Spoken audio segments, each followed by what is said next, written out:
over to you, Vijay, because many of us say we're fighting the same fight again and again and again. There was a conversation yesterday, will this fight ever end?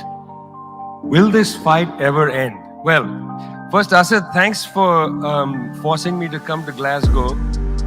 When I walk the streets of cities like this, Glasgow was the UK's second most important city. Beautiful buildings, beautiful streets, a gorgeous city. It had Red Clydeside in 1919, the uprising to create a Soviet in Scotland. But it was, crushed, of course. When I see cities like this, I think also about the other side of it. There's a phrase from Walter Benjamin, every monument of civilization is also a monument of barbarism. I think of the famines in Bengal, the jute workers in Bengal sending jute to Dundee through the Glasgow port. I think of human beings from Africa enslaved and brought from Ghana to the New World, and all those profits getting sucked into cities like London and Glasgow. Between 1765 and 1938, the British Isles stole $45 trillion pounds from India, 45 trillion sterling from India. We never got paid for that. When the British left India, when we threw the British out, our literacy rate was 13%. So much for several hundred years of so-called civilization. Meanwhile, our landscapes were destroyed. Coal was foisted on India.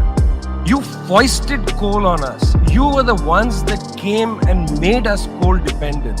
And then you left, and now you dare to condescend to us. When I listen to Boris Johnson, when I listen to people like Joe Biden, when I listen even more to Emmanuel Macron, all I can think of is how condescending you are. You condescended to us 400 years ago. You condescended to us 300 years ago. You condescended to us 200 years ago. You condescended to us 100 years ago. You're condescending to us today. You only know condescension because for you, colonialism isn't something that happened in the past and we defeated you. It's not that. For you, colonialism is a permanent condition.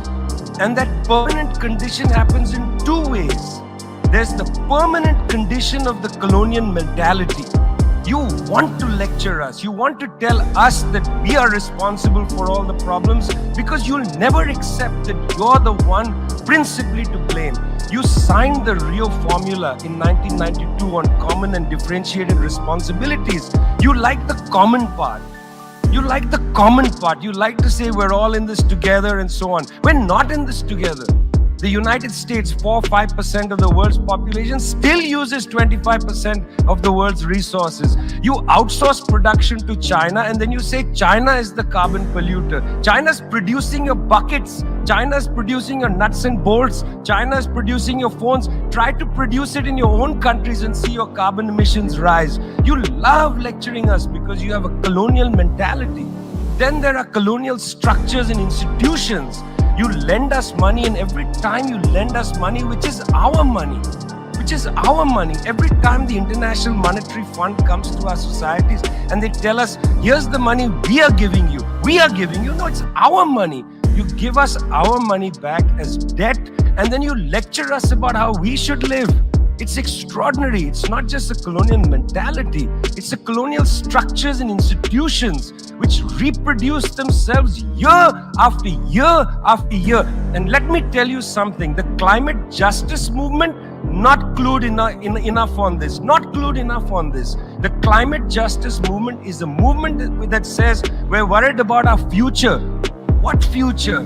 What future? Children in the African continent, in Asia, in Latin America, they don't have a future. They don't have a present. They're not worried about the future. They're worried about their present. Your slogan is, we're worried about the future. What future? That's a middle-class bourgeois Western slogan. You got to be worried about now. 2.7 billion people can't eat now. And you're telling people, reduce your consumption. How does this sound to a child who hasn't eaten in days?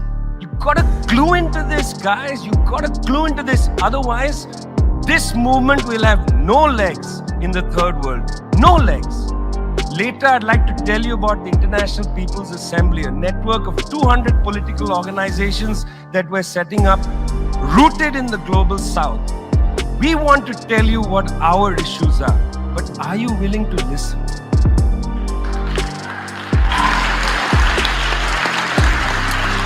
Thank you, Vijay.